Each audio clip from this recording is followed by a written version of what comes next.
A warm welcome to everyone here today and those joining us online. We're conscious that you're with us and we look forward to folding you into the discussion. I'm Alia Brahimi, a non-resident senior fellow at the Atlantic Council, and I should begin by flagging that despite us being gathered here today at Chatham House, this session is not taking place under the Chatham House rule, which is to say that it is being held on the record. Interpretation into Arabic is available in the room via the headsets and on Zoom through the language function. Well, Monday morning is as suitable a time as any to contemplate today's weighty theme: elite networks and the political economy of state institutions in Libya. Our panel consists of three major voices on Libya, all contributors to the forthcoming volume. Professor Virginie Collombier is the scientific coordinator of the Mediterranean Platform and professor of practice at the Guido University. She was previously co-founder and scientific coordinator of the Middle East Directions Program at the European University Institute, where she also launched and directed the Libya Initiative. Tim Eaton is a senior research fellow at Chatham House here, where he used to manage research on Syria and now is a globally recognized expert on the political economy of the Libyan conflict. He's also a PhD candidate at King's College London, and prior to joining Chatham House, he worked for BBC Media Action, the BBC's international development charity, on projects in Iraq, Egypt, Tunisia, and Libya. Wolfram Lacher is a senior associate at the German Institute for International and Security Affairs in Berlin. He's worked on and conducted research in Libya since 2007 and has authored and co-authored many reports, academic articles, and book chapters on the post-2011 conflict in Libya, conflict dynamics, and security issues in the Sahel. His book, Libya's Fragmentation, was released in 2020. So today we'll begin with a discussion amongst the panel, during which time I hope the questions for the audience will begin to formulate and percolate before we have a question and answer session. So I'll begin by posing questions to the panel, and we'll start with you, Wolfram, if you will. Before we drill down into the chapters that each of you have put together, could you tell us a little bit about the motivation for this book? So how should we view the impact of violence on social transformation in Libya over a decade since the fall of Gaddafi? And why is this a particularly important prism or gateway? Thank you, Alia, and good morning, everyone. Nice to see so many familiar faces here. The motivation for the book was twofold, actually. On the one hand, it was born out of a broader theoretical interest in the social consequences of violent conflict, and on the other hand, it emerged from the fact that there were significant issues and aspects of Libya's transformation since 2011 that had been largely neglected, both by research and by media coverage. So on the theoretical side, our starting point was the observation that civil wars deeply transform societies. Through war, new political identities emerge. Existing communities are divided, displaced, in some cases destroyed, but new political communities are also formed through violence. New political elites emerge from the warring parties. And all of these new sets of social relations, this new social order, is then held in place by the balance of power such as it emerges from a conflict, initially very crudely at the barrel of a gun. And then over time, this new social order is enshrined, is legitimated by laws, by new dominant discourses, until it gradually becomes less and less visible that this new social order was actually produced by violence and continues to bear the scars of violence. And this is really what we set out to analyze in the Libyan case. But we also wanted to make a broader point that in political science, social transformation through violent conflict has not really been, well, the big picture of social transformation through violent conflict has actually been mostly neglected. Political science has dealt with this issue mostly through a range of disparate research, bodies of research that are largely compartmentalized, and we argue that there is value in looking at the overall transformation of a society through a series of conflicts over the period of 12 years. And this is what we intended to do in the Libyan case. Now, when it comes to the Libyan conflict, our starting point was that we observed, and in fact, in the case of several contributors, the fact that we lived through the conflicts of this past decade made us realize that there were a number of important issues and aspects of Libya's transformation that weren't really adequately covered in both by research and by media coverage. The most important of these being the war in Benghazi from 2014 to 2018, which was absolutely crucial for Libya's trajectory over the past decade, but whose history, to the extent that people outside of Libya are aware of it, is being written by the victors, by Khalifa Haftar's forces, who are portraying this conflict as a war against terrorists. And of course, in reality, it's a lot more complicated. And because of this, and because of how important this conflict has been, we considered it necessary to actually dedicate 2 chapters to the war in Benghazi in the book. There are several other issues that we think were largely neglected beforehand, that we focused on, among them the way in which an entire generation of young Libyans was socialized by violence over the past 12 years, the ways in which conflict has transformed gender relations in Libya, the question of how and to what extent the former regime's networks have made a comeback, which is the subject of Virginie Collombier's chapter, and the ways in which the workings of the public sector, of Libya's public sector, have been changed, which is the subject of my own chapter, and of course other chapters too.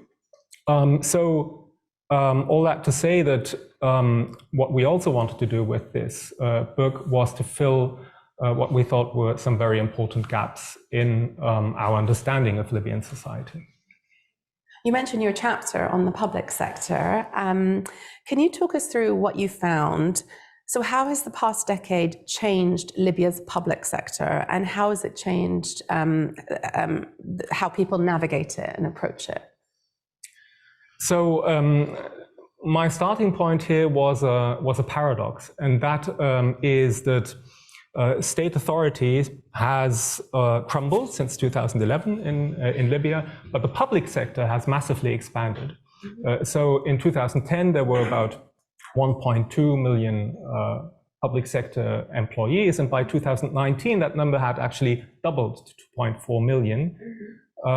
In a population of around 7 to 7.5 million, which essentially means that the vast majority of Libyans, of adult Libyans, are employed by the state, even more so today than before 2011. And within that paradox, there is another one, and that is that even as the public sector has expanded so much, public services have decayed. So even as the state has added teachers, doctors, nurses to its payrolls, people who could actually increasingly sent their children to private schools and went to private clinics or went abroad for medical treatment. that paradox is also a theoretical one, because in a rentier state such as Libya, the purpose of public services and of public sector jobs is to buy the acquiescence of a population that is not given political voice, that is not given adequate political representation. But then when a regime collapses, when central authority collapses, the public sector no longer fulfills that function. So what functions does it then fulfill? And that's the question that I grapple with in this chapter. Looking at this really vast public sector, what's also striking is that it has been, well, there's been very little research on it since 2011 on how it has changed, how the workings of that public sector have changed. Now, if we look at how this expansion of the public sector happened, we find that actually, in many ways, the practices and the logics through which this happened were very similar to those that prevailed before 2011. So essentially, it was a matter of local bureaucrats negotiating with and colluding with more senior officials in Tripoli to add people to the public payroll. As a way of building their clienteles, building their patronage networks. The big difference, of course, being that after 2011, there was no longer a central arbiter to place limits, to put limits on these practices, and hence this big expansion. So what has really changed in the public sector since 2011? I'd highlight two aspects. The first is that there has been a massive privatization from below, meaning hollowing out of the public sector, a private capturing of its resources, of course, also in the form of straightforward theft and embezzlement, but also in the form of an expansion of private sector activity that was directly linked to the decay of public services in the form of private schools, private clinics, at which state teachers, state doctors, state nurses would then moonlight. And that privatization from below was really driven by two consequences of the conflict since 2011. The economic consequences of crisis, essentially inflation, the eroding purchasing power of people, but also the disappearance of central authority, the disappearance of a meaningful deterrent in the form of law enforcement, and the disappearance of the central arbiter who essentially decided which corrupt practices were to be tolerated and which ones were to be punished. And this combined then really pushed people to take what they could, to moonlight where they could, and to even more than before to take on public sector jobs, even when they weren't actually doing any work in these jobs. And the second aspect I would highlight, and this will be my last point, is that what all of this taken together has really done over the past decade is to change notions of what is acceptable when it comes to dealing with state resources, with state funds, which in the end are Libyan citizens' funds. So this has really happened over time, because in 2012, in 2013, the rampant corruption that we see now at all levels of the administration wouldn't really have been acceptable, because at that point people were still expecting state authority to return at some point. And we're also expecting that state authority to be under some form of democratic control. But by now, increasingly, people are concluding from the behavior of senior officials and the impunity of senior officials that everyone should just steal whatever they could. And so what we're looking at here is really a change in conceptions of what is decent, and a kind of, the emergence of a rentier mentality on steroids, which is obviously very worrying for the future. So it's more of a free-for-all, you feel like? It's a free-for-all. Absolutely. Okay, speaking of that kind of mentality, Tim, you focused on the part that institutions have played in the conflict for power, but also for resources. You argue that state institutions have in many ways played a much more significant role than might have been imagined in 2011. Can you explain what you mean by this? Absolutely. Good morning, everyone. So I think looking back at some of the conversations in 2011, there was a lot of discussion about how the Jamahiriya's institutions were sprawling, unintelligible, that Libya didn't actually have institutions or didn't have functioning institutions. And that actually, maybe this might be an advantage because unlike some other states which had a more entrenched bureaucracy, that would make it easier to facilitate change, or that, in fact, these institutions might be easily brushed aside. I think the hypothesis that lay behind both of those interpretations was that there would be an authority which would arbitrate over those institutions. Wolfram talking about the picture from below with the public sector. The picture from above mirrors that in a similar fashion, in that whilst of course previously there was corruption which was systemic in many ways, there were patronage networks which spread across Libya's institutions. There was a strong arbitration where if someone stepped out of line, then there would be very severe consequences. And I think, of course, in the post-2011 period, that's been less the case. And this kind of competition for to capture institutions has been a really defining element of the conflict, and I think far more so than would have been anticipated. I don't think many people would have anticipated in 2011 the amount of ink and discussion that takes place talking about the central bank of Libya. In fact, as I noted in the chapter, if you go back to look at the appointment of Sadiq al-Kabir by the NTC in September 2011, it wasn't really seen as a particularly big deal now. Whereas if you talk to people in Libya today, and any analyst of Libya would tell you that Kabir and the central bank is one of the main power centers within the country, many people would in fact argue that he is the most powerful person in the country.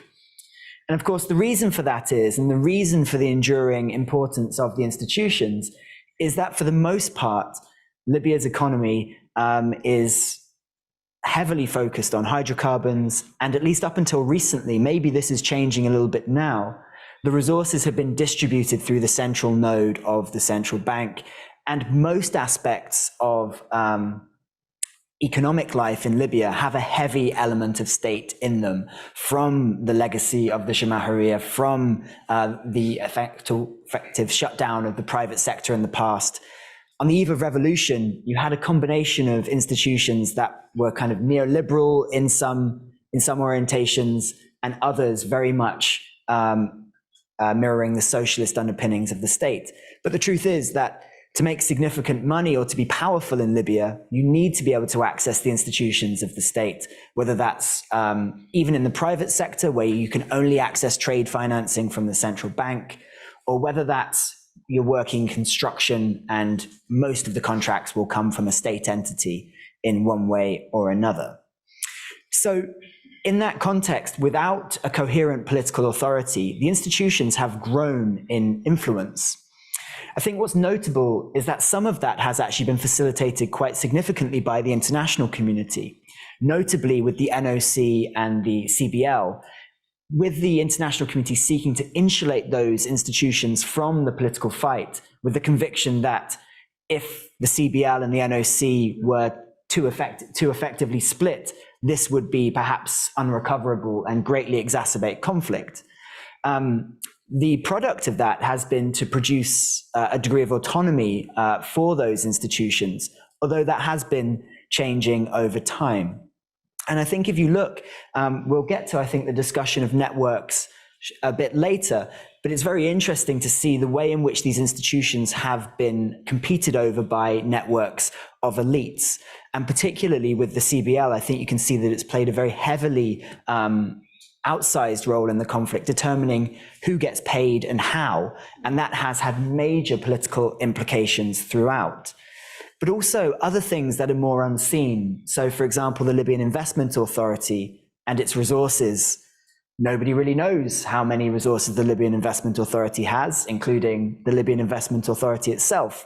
But there are many pots of money, investments from previous political eras, which are also used in this patronage game between parties to buy them off, to get them on side. And this is a key part of the dynamic where elements of the state, particularly through institutions, are parceled off. And I think if you were looking for an argument as to why institutions matter, and I'll finish on this point, you only need to look at executive authority right now in Tripoli. It's indisputable, in my view, that Prime Minister Abdelhamid Dbeibeh has got into his position through the leveraged control of Libyan state institutions, of course, the broader family, Ali Dbeibeh, and the Organization for the Development of Administrative Centers. Not a catchy title, but a very influential organization nonetheless. If you look over decades of engagement in Libyan state construction projects, this has been the stepping stone to significant wealth, the significant ability to control what happens in major parts of the economy and to leverage that politically.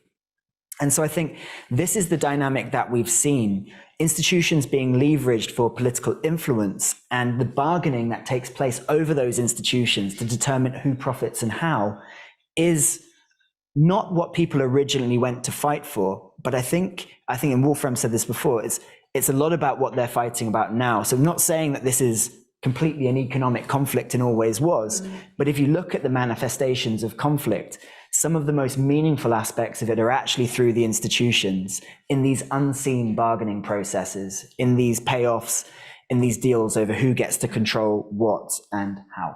Is that because the assumption is that executive authority or the arbiter isn't going to reappear anytime soon, so it's sort of devolved into this kind of way of hashing out I think so, because you've kind of seen the checks and balances, so maybe there could have been maneuvering, but it had to have been with the acquiescence of the regime or through a process which had some form of regulation. Effectively, you've seen those regulatory moves come off, and everything's about controlling as much as possible. Mm-hmm. And I think that's kind of atomized the state itself. If you look at these institutions, you can kind of identify clear networks of groups and individuals that control them, which I'm sure we'll come back to later as well.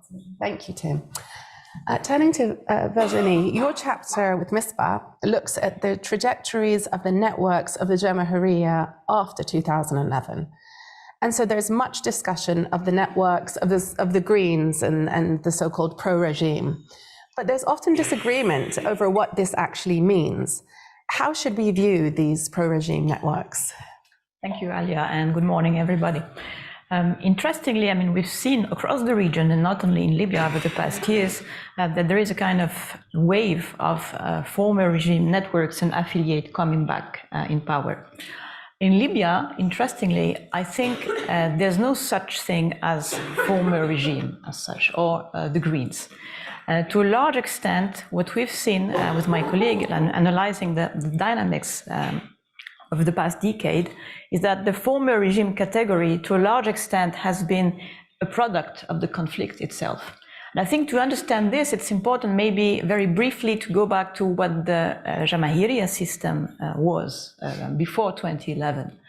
Clearly, over the 4 decades of Gaddafi's rule, the Jamahiriya system has developed into a very complex system of administration and management that linked together, of course, different circles of close and trusted associates to Gaddafi, but also a very powerful and complex security apparatus, and also a broad network of social leaders, constituencies at the local level that contributed to provide support to the leadership. And this system was also tightly tied together by, on the one hand, loyalty and reward.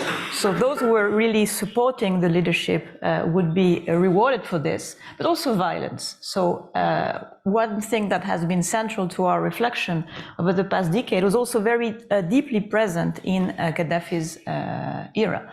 Violence as an instrument to keep the system together.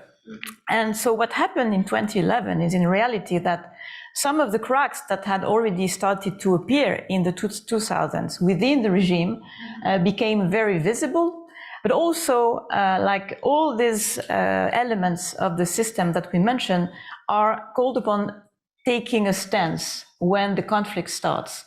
And interestingly, you don't have on the one hand, the regime and its members supporting Gaddafi and all those who had suffered from the regime going against it. No.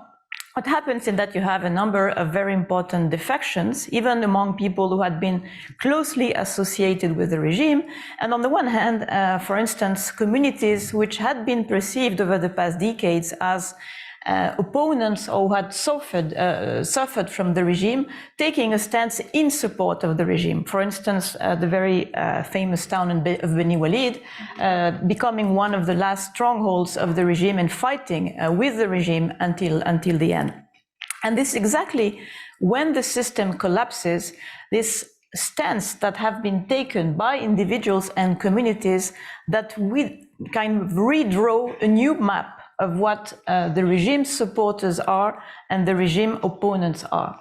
And to a large extent, you have a kind of overlap between this new map, which has been redrawn by the conflict and the stances taken, and the new map, which is defining of what the new Libya is, of the binary opposition between the victors of the war and the defeated of the war.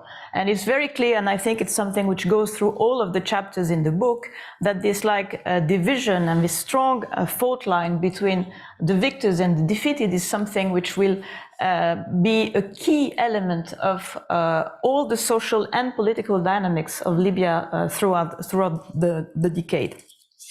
So interestingly, what happens from that moment onward with this victors against defeated framework, that you have entire communities which become collectively identified as pro-former regime, not because they are supportive of the regime, not because they have played a central role in the system, but essentially because they are perceived as belonging to these communities, perceived as belonging to the city of Beni Walid or Sirt, or a tribe in the south which has been identified as supportive of the regime. And this is absolutely not related to a personal political stance. It's more related to, or at least not in all cases, mostly related also to where you come from and how you are placed on this new map of power in Libya. So what we see in this kind of division of Libyan society into two different groups, military defeat on the one hand, stigmatization and also political marginalization will actually become the key drivers for a number of constituencies and also leaders throughout the decade that will act and react to political and security developments with this very strong fracture of the 2011 division of the society into two different camps. And they will, build upon this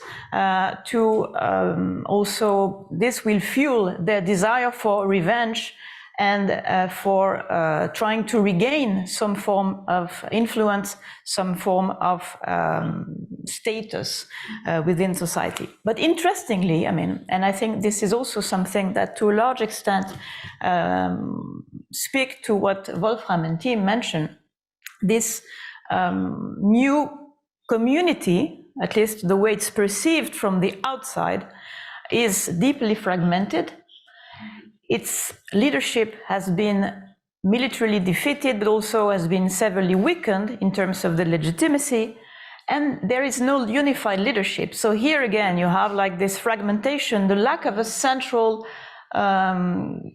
role for, the lack of capacity of any figure to federate and bring together this community of made of very different components, and rally and bring them together under a kind of common objective and common stance. And I think this is very interesting and very important to understand what happens from 2011 onwards. So this green thing, the Greens or the Jamahiriya network, of course, have to navigate the political and security developments. There are a number of phases, and I think this is something we can delve into more in details later. But they are really characterized by the fact that they don't have an existence per se as a group. They are seen in many cases like this from the outside, and this is very much the perception that we have outside Libya of this like former regime thing.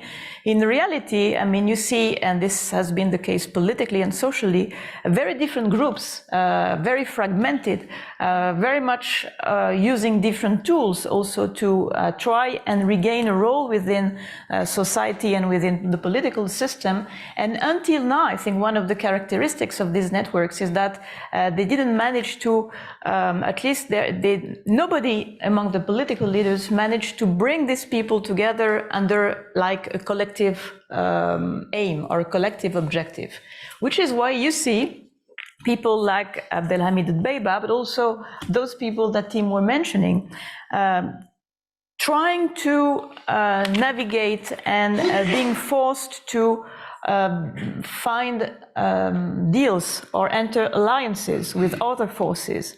And interestingly, those who made it are precisely those who had the capacity to enter into alliances with the revolutionary forces, those who came from specific towns, specific backgrounds, those were pushed or part of some of these economic and financial networks that Tim were mentioning. Others, on the contrary, to a large extent remain completely marginalized. I think it's the case for some communities in southern Libya. It's the case from some communities belonging to the defeated cities. I mentioned Beni Walid, but I think Beni Walid, Sirte, for instance, are very strong symbols of this. And so you really now can grasp this, the non-existence of a former regime group per se. Over the decade, some of them have managed to individually or collectively to reconnect with the power networks. Yeah. So others, that fragmentation isn't also a source of strength. Source of strengths, individually, some of them can build on this fragmentation and build on their own networks, on their own capacity to maybe cut deals with some important armed groups. Others no, others remain completely out of the picture until now. Understood. Fantastic, thank you. Tim, your chapter tracks how networks of actors have interacted and bargained to gain control over economic and financial institutions.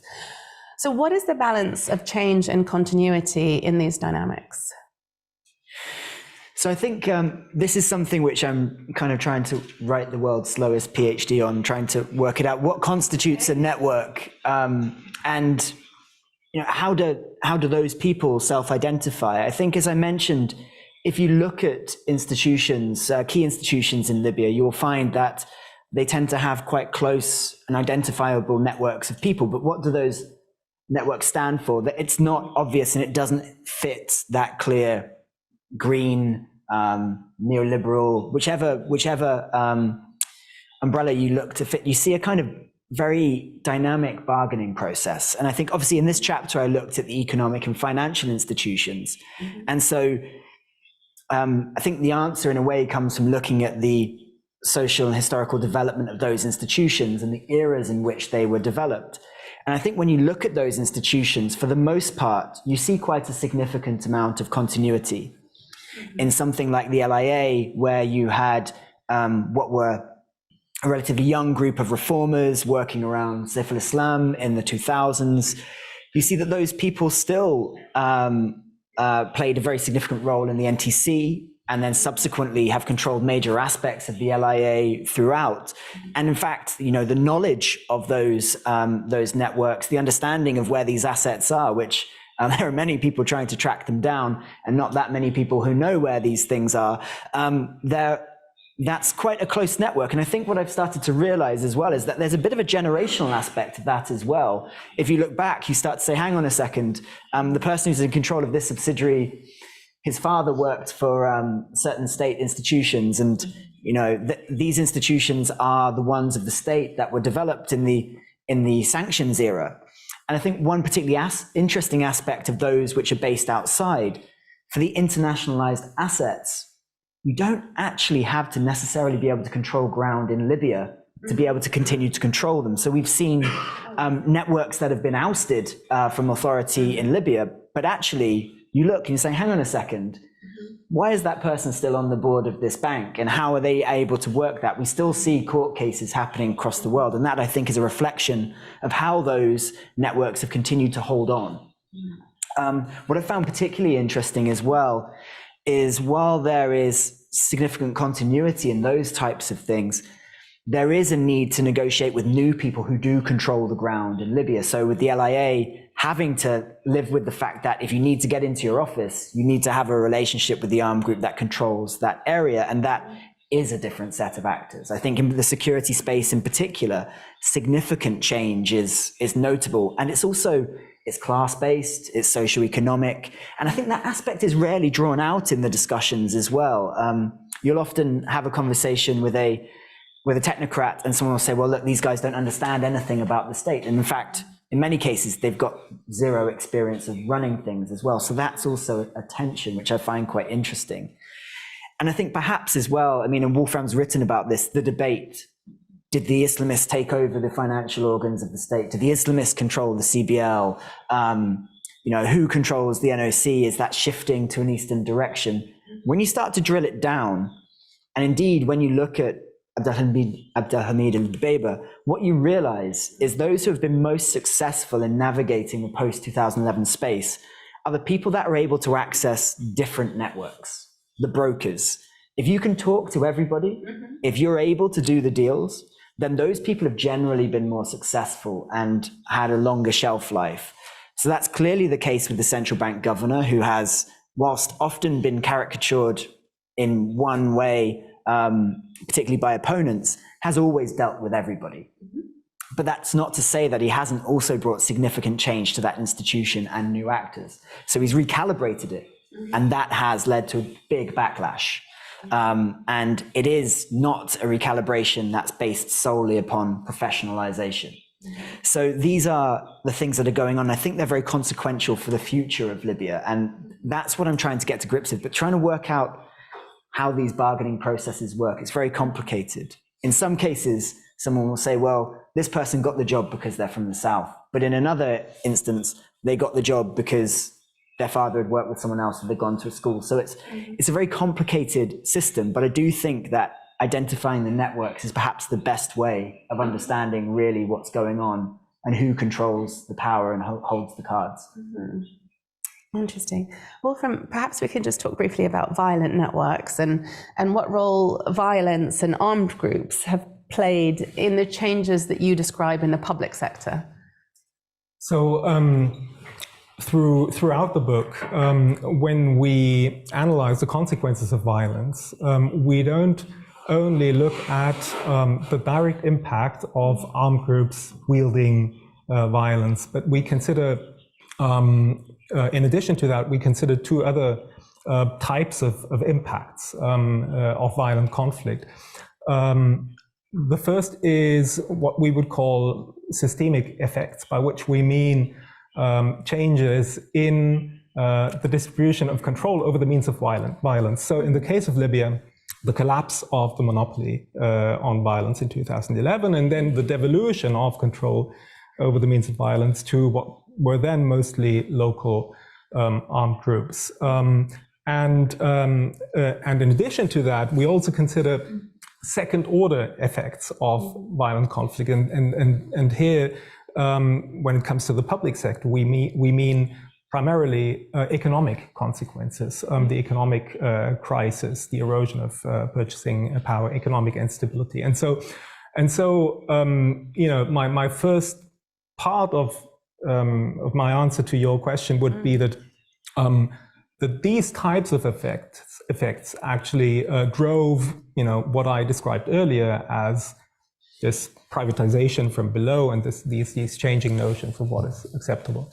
But when it comes to the more direct impact of the role of armed groups, of course, armed groups, you know, contributed to the expansion of the public sector by adding, well, first of all, adding dozens of thousands, hundreds of thousands of people actually to security sector institutions, but also placing their allies, their clients, their members into civilian positions in bureaucracy and in the public sector.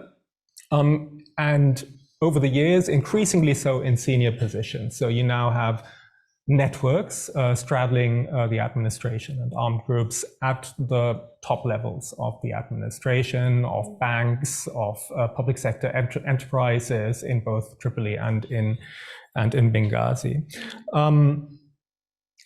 But what I would like to add is that this rampant corruption that we now see at all levels of the administration is not merely the consequence of predation by armed groups. What also happened in a lot of cases was that public sector employees and officials got into disputes with each other, fell out with each other over corrupt practices, and then solicited the intervention of armed groups, either in their favor or to arbitrate between them. So this was also one way in which relations of collusion and relations of influence emerged between leaders of armed groups and bureaucrats. It was not only simply a matter of intimidation and extortion. Fantastic. Can I just ask, so we'll discuss freely now amongst the panel. In the context of this level of infiltration of state institutions, where would this leave something like elections, for example? Can electoral procedures and institutions also be captured, essentially? Well, grenade. This is to make the discussion more lively and animated. Thank you, Alia. Well, I think one of the purposes of the book is precisely to try and understand, to have a better understanding of this social transformations, to see how they are or not taken into account in the new kind of political agreements, settlements, etc. So yes, this is something that should be at some point reflected. I think in the current situation, we have so many indicators that we are not there yet, and precisely that everything is very much still in flux, very much the subject of competition, even though we see that the kind of order is being has been stabilizing over the past years. It's certainly not something which is reflected yet in the political institutions, and elections are precisely, I think, perceived something which is kind of competing with the stabilization of the new order. I don't think that many of the most powerful actors who currently are trying to consolidate their positions in the new system have any interest in precisely seeing elections happen, which is precisely why it's become so difficult for international mediations and others, because they are, in theory, yes, I mean, everybody, and first and foremost, I would say the Libyans, would like precisely to get rid of these not so new anymore, those political elites whom they see as like the main responsible for all the things that we've described. I mean, the kind of deteriorating economic situation, social situation. They know that if the political situation is deadlocked now, it's essentially because of these people trying to consolidate their power. But at the same time, and so thus the push for renewing institutions, getting rid of the old political class. I say old because now it's more than 10 years. But on the other hand, you have all these powerful networks, which we've seen have been reconfigured and reassembled, who are precisely in this very phase of trying to consolidate and set new rules of the game, and elections would be highly disruptive for them. So I think it's one of the reasons in this moment it's so difficult also to push forward the beyond the narrative, to push forward something that would actually lead to the organization of elections. Just one point to add. I think sometimes there's discussion about there needs to be a Libyan-led process. I think in reality, the Libyan-led process is the one that's working in opposition to the international process in a way, by negotiating the distribution of offices, of positions. And I think if you were to track that since 2011, that process has become much more expansive and penetrated further into the state. So, if you look for comparators, if someone like Iraq, speaking with my colleagues that work on it here, they note how 3 runs down in the institution, the permanent secretaries are the ones that are competed over. You can see that that's happening in Libya as well, and that process. I mean, there's a reason why every time there's a discussion of an election or electoral laws, there needs to be a transitional government first, which realigns and sets up all of those distribution of positions again. And I think that the risk, of course, with elections is that it creates uncertainty for those things and is in some ways destabilizing. But the conundrum is that we know what happens if you just allow this to entrench even further. The outcomes for Libyans are getting worse and worse, although for a limited minority, they're pretty good. And generally those people also, when things go wrong, will not stick around. So that seems to be the place that we're stuck in. Let me maybe add a few thoughts on to what extent elections would be actually likely to change this situation. Yes. Mm-hmm. Because so we've now had a consolidation of power by an increasingly small group of players going on for the last few years. So I think you can now speak of a kind of a new elite emerging in Libya on the basis of the accumulation of power and of force over the past decade. Well, for now, the majority position in that emerging elite is, well, let's rather not have elections. But if elections were to take place in that situation, I think these people would be in a position to, well, reproduce their power to a great extent through elections, because they've accumulated a lot of money that they would be able to, to invest in an electoral process. Of course, one of the and also they exert influence on the ground over, in some cases, very large areas. So one of the reasons why elections cannot take place, haven't been taking place, is of course that one actor controls 2/3 of the territory, which makes it very difficult. But even on a smaller scale, I think this kind of influence on the ground could be replicated in some areas of Western Libya too. So, so at some point, if and when elections take place, I think it's quite likely that the result will be the reproduction of this new elite through elections. Yeah. So we've actually heard a lot about continuities from before 2011 and about the return and almost revenge of old networks. So can I ask you, before we open it up, what's really changed? Where do you see social transformation through violence? Well, I think this feels very the essence of the book. Yeah. Yeah. So again, I think, you know, you have a new elite emerging that is networking with the pre-2011 networks, as I think both Virginie and Tim talked about. But I think you have a completely transformed landscape in terms of political identities. You know, local identities that have been politicized, have been pitted against each other since 2011 in various conflicts, and of course. You have a completely transformed landscape of political and military power, in the sense that you no longer have a central authority, but you have multiple poles of authority, each associated with their private armies, essentially. But just as a start. Yeah, maybe to add something. I mean, just building upon Wolfram's latest point. I mean, the issue of security actors and the necessity to have and to gain support from powerful actors, especially in the lack of a central authority that can actually control the territory and control society, has become very important.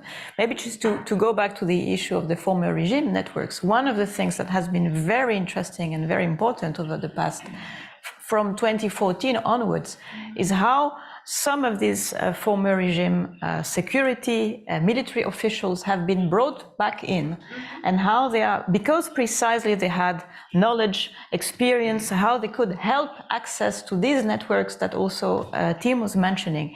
And I think it's very important to see how the security and military landscape or networks have been central to like this reshaping of society, because you see, and this is something that is very obvious now in Benghazi, but also in Tripoli and Western Libya, how some of these former regime elements are now central to the control over territory, people, and networks, etc. So this is one thing.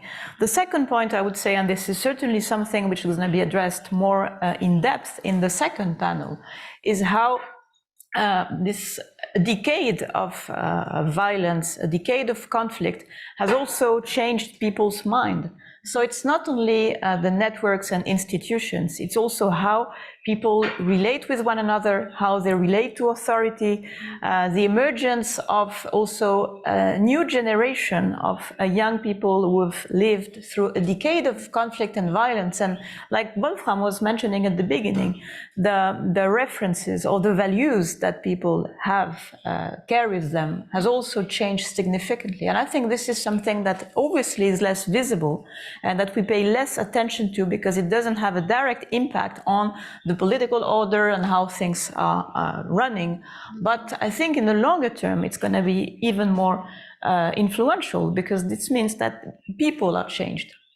The way people behave with one another, the kind of thing that they consider right or wrong is also changed. And I think we haven't really perceived yet how important this is going to be. And I would maybe say, linking the Libyan case to the broader MENA region, that this is also something that will have an important impact throughout the region.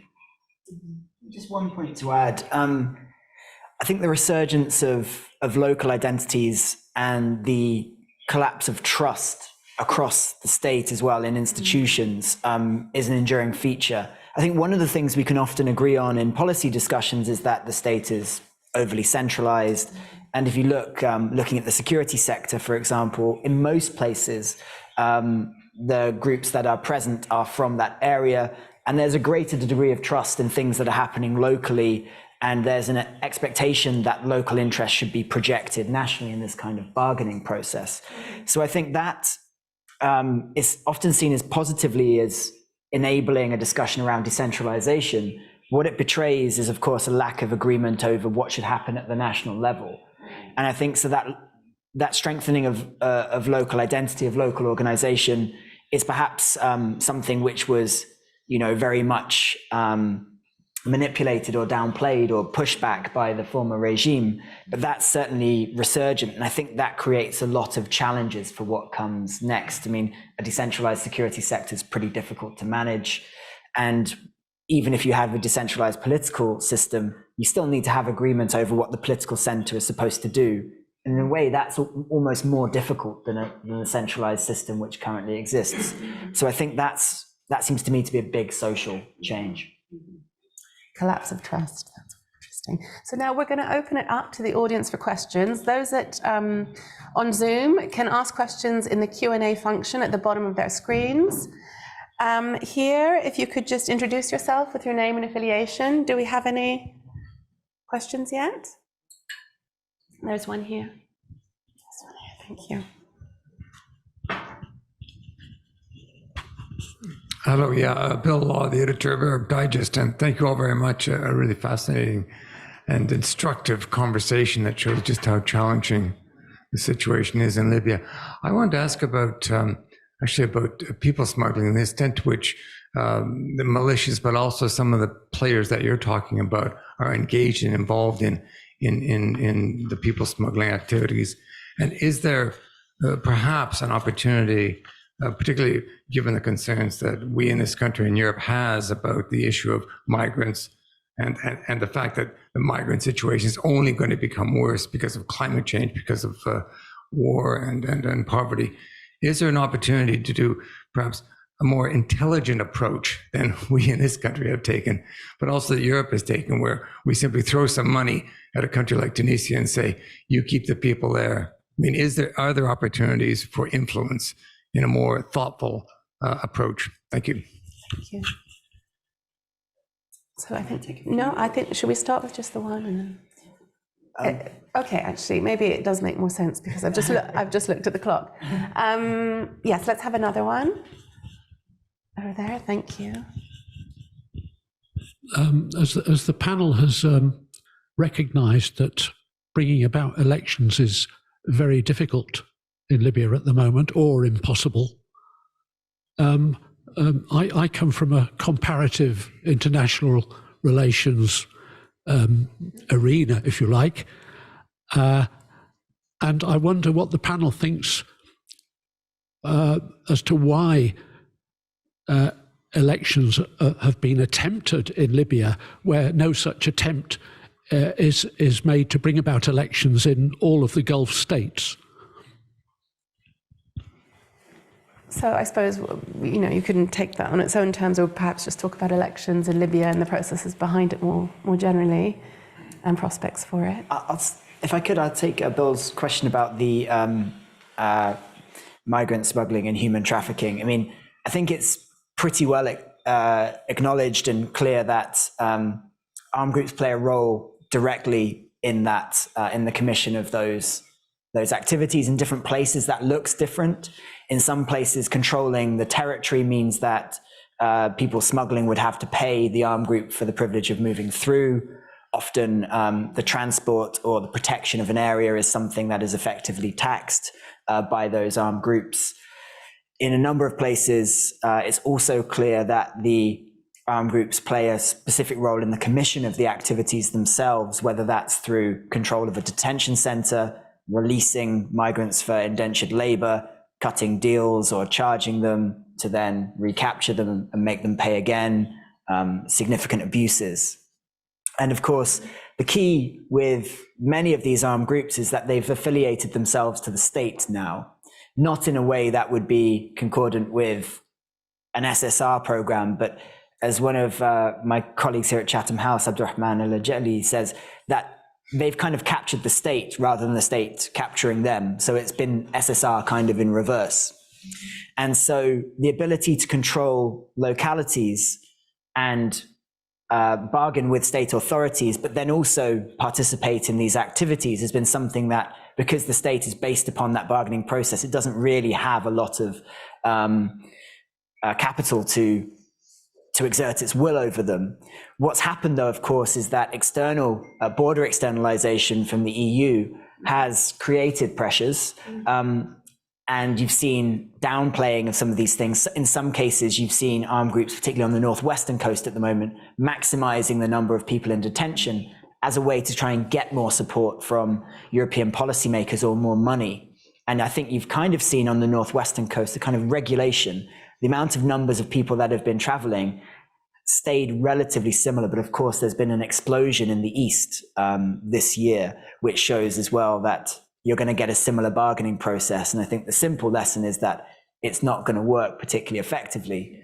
Your question about, do better policies, more enlightened policies exist? Well, they do, but they're not getting much traction in terms of, increased opportunities for visas, the way that the borders are managed, asylum. The border externalization enables significantly the worst behaviors of these armed groups.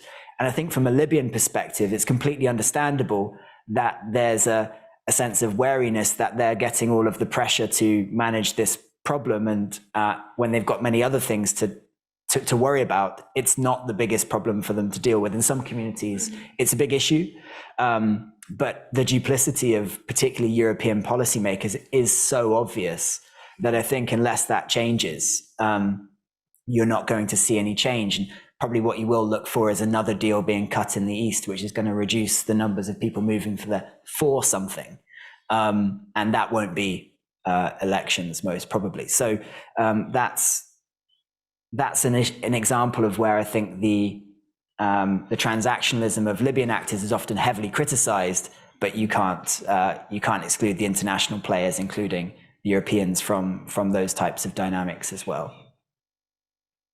We have two sort of juxtaposed questions. One is online from Mohammed Jibril. Is there a sincere intention on the part of the international community and the intervening countries to support stability in Libya? And we had one in the room of basically, where does this investment in the electoral process in Libya come from? And is it effective? First, on why elections in Libya and maybe not in other countries of the region. I think we should go back to the starting point, which is the fact that in 2011 the regime collapsed and was destroyed also by the war, by the civil war, by the international intervention, and so on and so forth. So there was a very key question that needed to be answered very fast. I mean, how do we make sure that you have an alternative? You need new institutions, you need new power structures, and this is why, at the time, elections were seen as the most immediate and the most maybe the easiest answer. One comment on this is that obviously, and it's not only in Libya, it also relates to the poor, the content of the toolbox for diplomats and how we think about political processes is very much reduced to a number of key things, among which elections. So it's kind of become like the response or the solution to any issue. But in 2012, there was this idea that elections could be organized in Libya, that this would solve the problem very easily now that Gaddafi was not there anymore. In contrast to what happened in other areas of the region, like Iraq, for instance, there was also kind of a lessons learned from Iraq. Okay, we're going to push for elections, but not do much in terms of institution building, because we've seen that it was too complicated. So there was this kind of trust or naive conviction that things would work better in Libya. The country was more homogeneous, was rich, and this is how it started. I think now we're still more or less stuck with the same question. How do you make sure that the legitimacy of political institutions can be ensured? How do you make sure that also for international actors that you have an interlocutor? Because this is something which is very important. And this is why in many cases, diplomats would prefer the situation in Iraq to the situation in Libya, because they would tell you, at least in Iraq, you have a government, you have people with whom you can sign agreements and contracts and so on and so forth. In Libya, we don't have this, and it's a mess. And I think the elections has also become so central in the diplomatic and even the mediation sphere, precisely because you need to solve this very important question. You need a government, you need institutions, they need to be legitimized one way or another. And the only way which is thought of is as electoral legitimacy. While we see, clearly that this is not enough and this is not possible in the current context. Maybe to draw on the conclusions of the first round of questions, there's also something which in my view is very important to make sure that elections can happen, can be successful in Libya. Precisely, there's a need to encourage and support the emergence of real political institutions, political parties, groups that come together with a view to proposing some form of agenda, which so far is still not here. And you have precisely and this is also what makes it easier to some extent for these parties to the conflict, those elites, the new elites we mentioned that have been now consolidating their power, to stay where they are, because the whole process over the past decade to a large extent have helped them consolidate their power and have consolidated the marginalization of like the silent majority, as it's often called. There has been no effort to try and encourage the building of a political scene, something that would allow not only for elections, but also some form of inclusive political life the day after elections, which is something that is very, it's not really much discussed. Please, Wolfram. A few more thoughts on this. So in 2012, the elections that happened didn't happen because there was an international idea that elections should take place, but they mostly happened because there was a strong local popular demand for elections. There was a local process that had local legitimacy, Libyan legitimacy, and there was a strong demand to replace the National Transitional Council at the time by an elected legislative. There was then disenchantment. You could see that the following elections in 2014, the electoral participation was a lot less, but the 2012 elections were actually, considering the context at the time, were actually very successful. Even in the current situation, the fact that you had, this number always comes up, of course, the 2.8 million Libyans who registered for elections that then didn't take place in 2021 shows that there is still a strong demand to replace the current political class by elected representatives. So my point is not that, I don't doubt that elections are needed at some point to resolve the crisis of legitimacy that persists since 2014. My point is rather that in the current situation, the conditions are not there for successful elections to take place. And then on the question of foreign actors and to what extent they are interested in stability in Libya, I think that most actually are. Maybe some external actors perhaps can tolerate instability in Libya, or would rather have instability in Libya than stability that runs counter to their interests. But most, I think, are interested in stability in Libya because it solves a lot of problems for them. Instability in Libya causes a lot of problems for the outside world. And we are now at a point where a lot of increasingly, foreign governments are looking at this current situation, the stalemate, the deadlock, and saying, well, maybe actually, given that how stable it has been for the last 2 years or so, maybe elections aren't such a good idea after all, because that would only upset the stability, the relative stability that we've had for the last 2 years. So this interest in stability can also run counter to the goal of elections. Do we have another question in the room? There's one at the front here. Thank you very much. Please Nicholas tell us who Hopton, you are. Yeah. Sorry, Nicholas Hopton from the Foreign Office, former ambassador to Libya. What's happened in Russia recently has raised some speculation about impact within Libya. As I understand it, Wagner Group is has actually grown in some ways since the end of the last major conflict 3 years ago. What's the panel's views on likely how that will play out?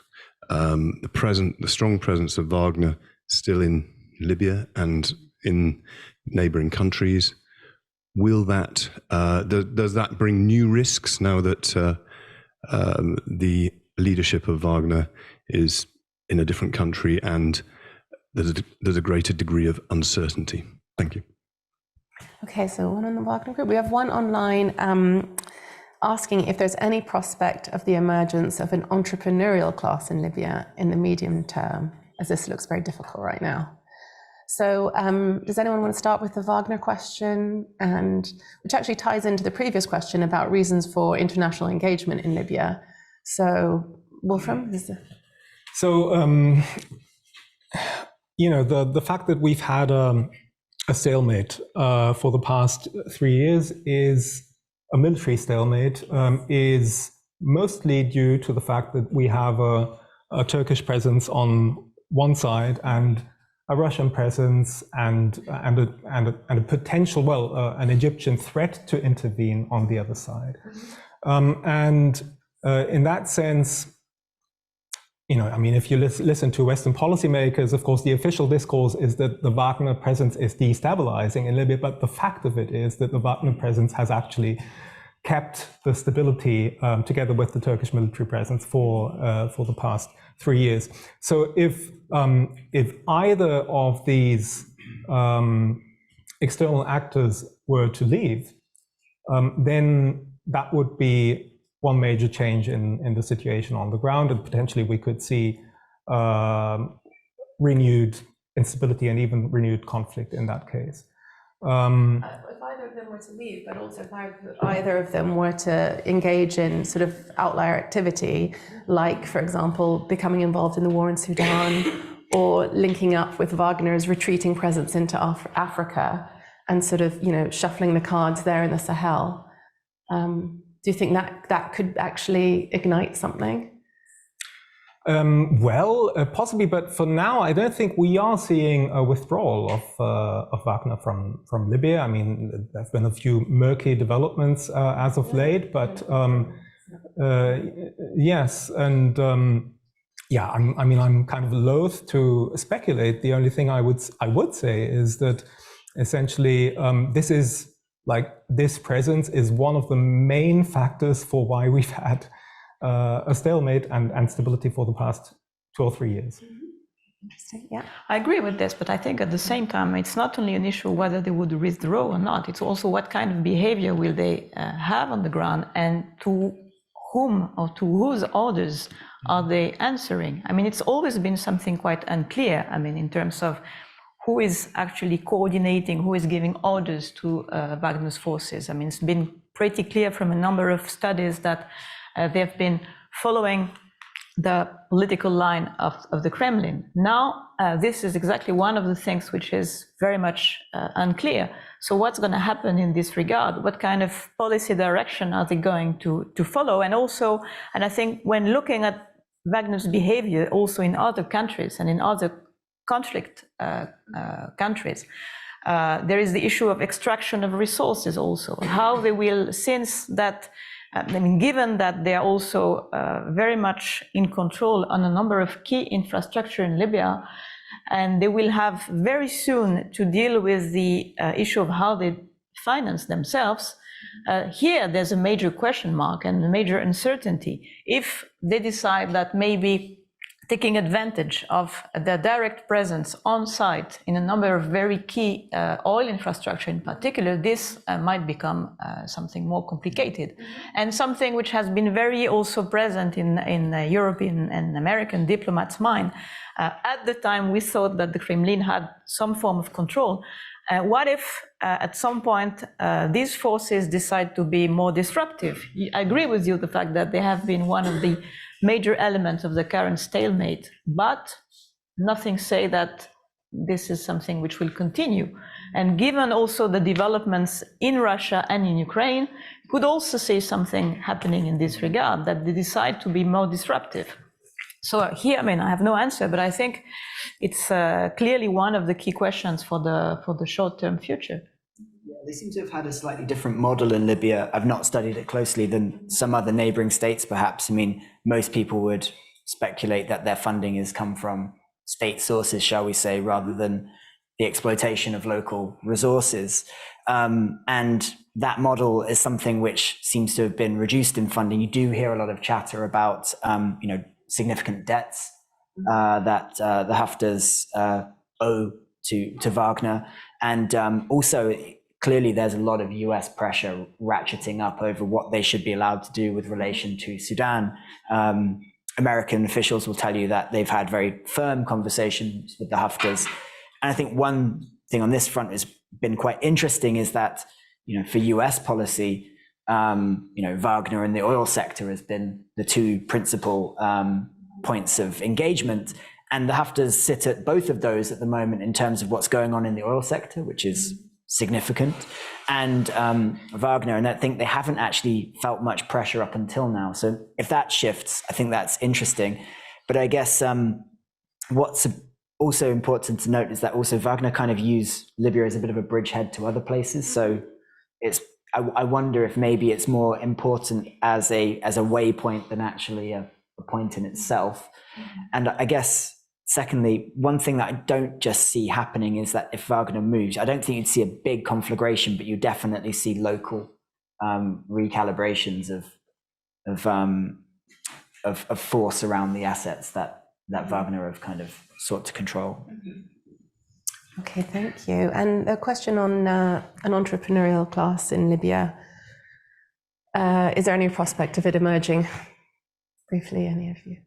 I think anybody who's interacted with Libya and Libyans knows that there's a lot of entrepreneurialism. Like that's, so I think, the question of how to do that, clearly the structures of the state become kind of a problem. The patterns that we're noting, perhaps you have a brother or a cousin or a sister that sits in a state institution, and that it's the state's interaction in the economy gives it so many advantages that makes it a bit more difficult. And I think what I've generally found is even when you look at industry titans in Libya that are supposed to be of the private sector, they've generally got quite monopolistic advantages in the sectors that they work in, which is keeping down other people from trying to enter and move on. So clearly it's not the whole answer, but you need to change some of those state structures, and that isn't really happening at the moment, particularly the pattern of interaction that we've been discussing. So I think this is one thing I've been focusing on quite a lot, this concept of stabilization,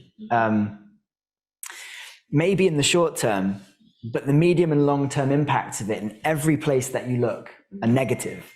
So I think that's the challenge, because you've got to disrupt that system at some point to alleviate some of these things, to allow greater opportunities for entrepreneurs to come through. It's just one example of that. But how do you do that?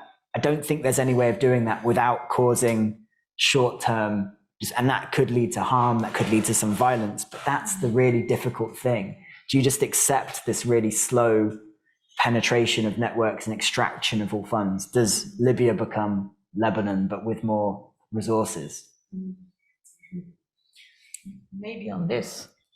Oh, no, please. Yeah. No, just one word. I think, as Tim mentioned, entrepreneurship is very widespread in Libya.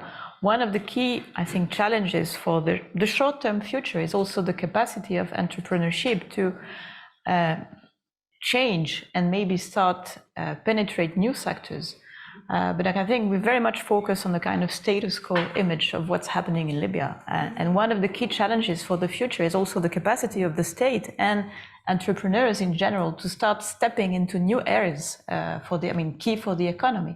If you think now, for instance, all the major issues which are central to African development, for instance, but also in the region, which is like green economies, energy transition, digital connectivity, all these things, it doesn't seem that so far there has been really a reflection among Libyan elite circles, precisely because there's so much focus on keeping things the way they are and benefiting from it as much as they can. But everybody, all experts looking at these issues say that also Libya has started to lag behind quite significantly in these sectors. And I think it's something which is going to also create new issues in terms of how Libya manages to position itself in a changing world economy. I'll take a question from this side of the room, from here, and then. But if I can stand up. Hello. I just got two questions, if you don't mind. The first one is about about the role of ethnic minorities in Libya. Where do you see them? People like the Berber, Tabu, Tuaregs, where do you see them within this equation? Okay. And the second question, if you don't mind me asking, I've noticed he's talking about the expanding, or how the green tent is getting bigger, and yet there's potential of fractionization with it. Do you see a potential? Do you see a potential great schism, a divide, two poles might arise? And what are the consequences of that? Within the Green movement, is there potential for schism as the tent widens? For example, a pro-safe pole and another pro-Gaddafi dam. The new and the old. Do you see that? That's a good question. Thank you very much. Thank you. And there was a question here that's been long in the making. Thanks very much. David Wood from the Graduate Institute in Geneva and Seton Hall University. Thank you to the panel. I think that was a useful building together a number of threads of analysis that I think a lot of us have been working on for 10 or so years. I think I would slightly dispute the point that was made that there was a lack of recognition that the process of transition was really one of negotiation between elites over control of institutions. I think this was recognized early in 2012. And actually in Chatham House in 2013, there was an event to bring together some of the revolutionary leaders as part of this negotiation process.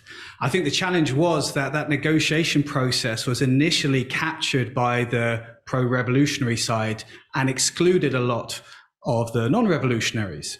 And that's why we had, and this was then entrenched through the 2014 political isolation law and so on. So what we had was a negotiation that wasn't encompassing all. And the Libyan political agreement slightly dealt with that, brought more into the negotiation, but not everyone. So that's the preamble. And then the question is, so you talked about, I think, Wolfram, you made this really strong point that the Libyan-led process operates in opposition to the international.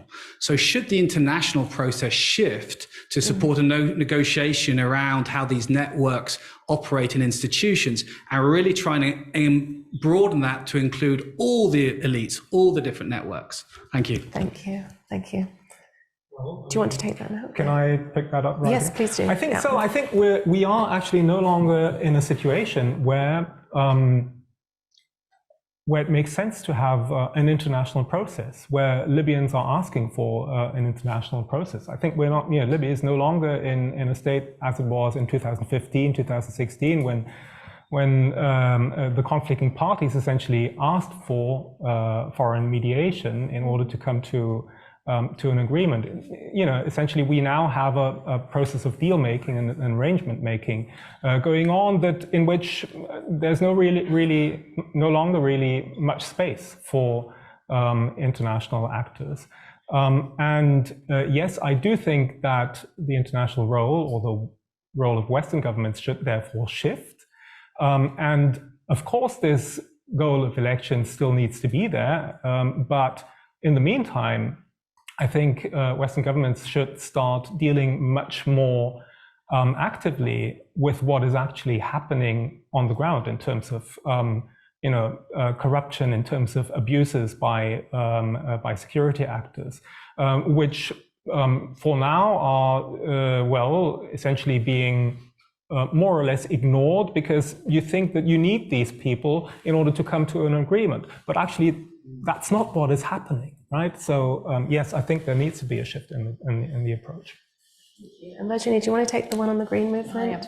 Well, precisely, I don't think there's been a green tent, which is I think the point, that nobody has taken the lead trying to bring together under the same tent all the various current constituencies and people that would have recognized themselves in this former regime thing. And the Green Party is actually extremely fragmented. I mean, it's been the case for years already. You have a number of parties who were established in Egypt, very different political trajectories, objective. You have the same thing within Libya. And I think, as we said, I think the figure of Abdelhamid Dbeiba illustrates this, the fact that those who have been more successful in reconnecting to the power structures are precisely those who had the capacity to access to different networks of non-former regime people, those who were able to cut deals with armed groups, with revolutionary forces that could have support from influential people within the economic networks, etc. And I think the point that Tim made in terms of those who managed to navigate better the past decade were precisely those who had the capacity to connect with different environments, different constituencies and different power networks. And this is precisely this very much of openness and capacity to reach out to very different figures that have been successful. On the other hand, you see still until now a number of individual communities who remain to a large extent marginalized and still carry the kind of burden of this stigma of the post-2011 new mapping of like, you were with the regime, we were against it. So you really have this kind of split in terms of those who made it, those who didn't, and a complete political fragmentation. Just to conclude, even Saif al-Islam didn't attempt until now to bring together all former regime networks under a so-called green tent. Just 2 points. I think on the networks point, I think sometimes there's a tendency to think that people belong to one network or another, but in many cases, people are part of multiple networks and will use their connections at different ways at different times. So that complexity, that overlap in these processes is difficult to capture, but is clearly perceptible when you pick out the rise of specific individuals. And I guess on the political process side, what I would just say is, the more that the internationals help to facilitate this being about the entrenched elites dividing things among themselves, perhaps you'll get a clearer outcome, but you will not get outcomes which benefit the broader population. So I would argue the counter, that you actually need to socialize this political process to involve more constituents, to increase the degree of social accountability of those elites to the Libyan population, so that it isn't just whether their brother or sister becomes the deputy minister as to whether they'll back the next transitional government or not. Okay, well, thank you so much. I'm afraid we've run out of time. Thanks to our panel for sharing their research and for partaking so energetically in discussion. And of course to you in the audience, I'm sorry we didn't get around to all of you, but you've engaged so deeply with the subject matter, and thank you for your questions. So refreshments are being served upstairs on the ground floor. I hope that those at home might be able to make a cup of tea. The next session will commence at 11:30, and thanks again to our panel and to you.